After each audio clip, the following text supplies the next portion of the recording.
faz conosco. Parece que Deus se esqueceu de nós, mas Ele está nos treinando. Ele coloca a cada um de nós situações difíceis às vezes. Nós pensamos de repente que estamos sozinhos nessa situação, mas Ele faz como a águia. Ele vem, pega-nos, leva de novo para que nós possamos ser testados de novo, e nós vamos crescendo assim espiritualmente, vamos desenvolvendo a nossa fé, e de fé em fé nós vamos então um dia nos encontrarmos com Ele. É um treinamento. Idoso, pense aí na família como uma bênção de Deus. Olha, o Salmo 127:3 diz: herança do Senhor são os filhos, o fruto do ventre o seu galardão. E no Salmo 128:3 diz: tua esposa no interior da tua casa será como a videira frutífera, teus filhos como rebentos de oliveira à roda da mesa. Então, uma das atitudes que prevaleceram aí entre os antigos era que os filhos eram uma dádiva de Deus. Eles suplicavam a Deus por filhos e consideravam ter uma grande família como um benefício. Muitas pessoas veem os filhos como uma maldição, uma praga a ser erradicada na sociedade de hoje. Os bons filhos olham pelo bem-estar dos seus pais e pelos dias de enfermidade e da velhice de seus pais. Eles abraçam as causas de seus pais quando precisam de um defensor. Eles produzem netos que se tornam a coroa dos velhos. Veja Provérbios 17:6. Se os filhos são como terem uma oliveira à roda de sua mesa, Salmo 128:3, os netos então são ter como um bolo de chocolate durante o dia todo. A melhor coisa com os netos é que eles lhe dão uma nova oportunidade de preparar uma alma para a eternidade. Ajudemos-los então a temer a Deus e a andar nos seus caminhos. Então os netos é uma nova oportunidade para você ser pai, para você ensinar uma alma, ajudar uma alma a se encontrar com Deus, a estar na eternidade um dia. O salmista conclui então com uma oração: o Senhor te abençoe desde Sião para que vejas a prosperidade de Jerusalém durante os dias da sua vida. Veja os filhos de teus filhos e a paz sobre Israel. Salmo 128, 5-6 aí. Precisamos estar então orando por nossas famílias. Espero e oro para que você e os seus façam do Senhor o centro do seu lar. Que você o tema e ande nos seus caminhos. Que você trate a sua família como uma dádiva preciosa de Deus e que a paz no coração e a prosperidade prevaleçam em seu lar.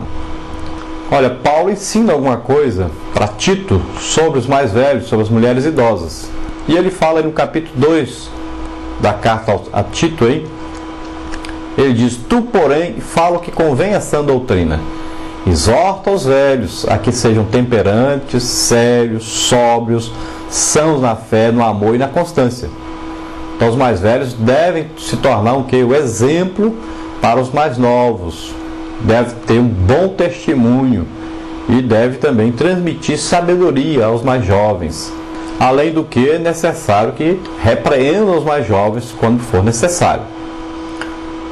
Aí a carta do apóstolo Paulo a Tito, então, no capítulo 2, versículo 3, diz: as mulheres idosas, semelhantemente, que sejam reverentes no seu viver, não caluniadoras, não dadas a muito vinho, mestras do bem.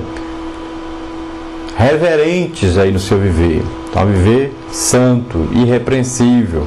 Não caluniadoras, ou seja, não fofoqueiras.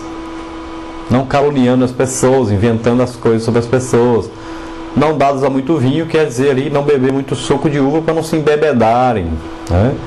Mestras do bem. Então, ensinando sempre as coisas boas. Para que isso? Para que ensine, aí Tito 2,4, ensine as mulheres novas a amarem os seus maridos e filhos.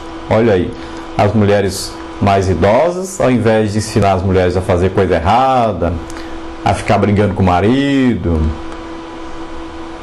então essas mulheres mais idosas vão ensinar as mulheres mais novas a amarem os seus maridos e filhos. Que mais? A serem moderadas, castas, operosas donas de casa, bondosas, submissas a seus maridos, para que a palavra de Deus não seja blasfemada. Então veja aí a função que Paulo fala sobre as mulheres idosas. As serem moderadas. Isso aí indica que não pode ir ao extremo de nada, não serem nem miseráveis, mas também não serem gastadeiras demais. A não se vestirem mal, mas também não se vestirem com preciosidade. Serem santas aí, operosas, dono de casa, quer dizer comandar o seu lar, saber o que tem que comprar, saber como administrar o que comprou, saber economizar a energia, a água, o telefone. Isso tudo é tarefa de uma boa dona de casa. Por isso fala operar aí, dona de casa, operosa. Operando, então, o comando da residência, né? Bondosas, aí submissas aos seus maridos. Para que tudo isso? Para que a palavra de Deus não seja blasfemada, para que ninguém olhe para a sua vida e blasfeme, fale mal de Deus, fale mal da igreja, diga que o crente é destemperado, né? Ninguém pode ficar então falando mal. Deve olhar para você, idosa, e ver que você realmente é uma mulher de Deus, é uma pessoa de Deus que está fazendo a obra de Deus. Então os idosos, na verdade, eles são uma força evangelizadora, podendo evangelizar os seus vizinhos mais idosos e visitar os hospitais. Veja bem, tem um trabalho aí maravilhoso para os idosos. Imagina, os idosos podem ir de casa em casa, conversar com as pessoas mais idosas que estão ali sem trabalhar mesmo, já estão aposentados, né? Outros estão enfermos, ajudá-los, orar por eles e conversar, pregar o evangelho, convidá-los a vir à igreja, ou convidar as pessoas da igreja para ir visitá-los, fazer missão no lar, nessas casas dos mais idosos, sempre oferecer uma visita. Então, aos olhos de Deus, o Criador do ser humano, a velhice não é uma maldição. Nós sabemos que o homem vai degenerando, né? As células, elas vão se renovando, vão sendo feitas cópias, né, da célula do corpo humano. O homem foi condenado a morrer. O corpo era para viver eternamente. Deus fez o homem para viver eternamente, mas o homem pecou. E o corpo então foi condenado por causa do instrumento que foi para o pecado. E esse corpo foi condenado a morrer. Então as células vão tirando cópias umas das outras, vão tirando cópia. E cada cópia vai ficando pior um pouquinho do que a original. Então o processo da vida é o processo de envelhecimento, porque as células vão tirando cópias com alguns defeitinhos. É como uma máquina que tira cópias, né? Que nós chamamos de xerox, mas a marca é que é xerox. Mas nós vamos tirando cópias, a tinta vai acabando e a máquina vai fazendo cópia e nós vamos ver que as cópias vão ficando mais fracas. Assim também é o envelhecimento. Então Deus não quis colocar em um fardo, né? Uma etapa na vida, evitar a todo custo. Não quer dizer que agora eu vou me matar, eu vou fazer tudo que é coisa ruim para morrer cedo. Não. A velhice é uma bênção. A velhice pode ser, uma pessoa na velhice pode ser muito usada por Deus, fazer muita coisa para Deus. Então, a longevidade, a vida longa, a Bíblia fala que é uma bênção, não é uma maldição não. Então tem muita gente achando que a velhice é uma maldição, que acabou, quero morrer. Não. Seja usado por Deus nessa idade avançada. E a Bíblia até fala que é uma recompensa de Deus a pessoa viver muitos anos. Você pode ver a vida de Abraão, por exemplo, pode ver a vida de Gideão, pode ver Davi, pode ver Jó, Paulo. Então você lê aí, ó, Abraão, Gênesis 35, 29, Gideão, Juízes 8, 32, Davi, 1 de Crônicas 29, 28, Jó 42, 17.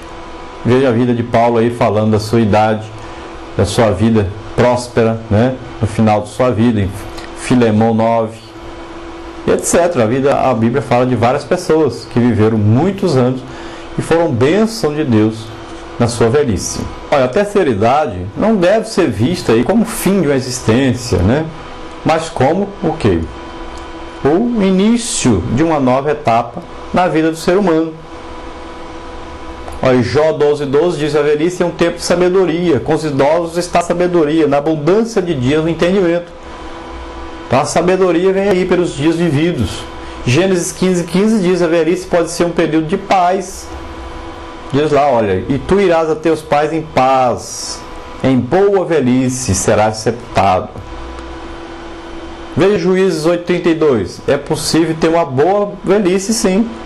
Olha, lá diz assim: faleceu Gideão, filho de Joás, numa boa velhice, foi sepultado no sepulcro de seu pai Joás, em Ofra dos Abiesritas. Uma boa velhice, diz a Bíblia aí, chama velhice de boa essa velhice de Gideão. Se você ver aí Ruth, capítulo 4, versículo 15, diz: velhice, tempo de recreação. Diz: ele te será recriador da alma e conservará a tua velhice, pois tua nora que te ama o teve, e ela te é melhor do que 7 filhos. Através de Ruth, a vida de Noemi é abençoada na sua velhice, apesar de ter perdido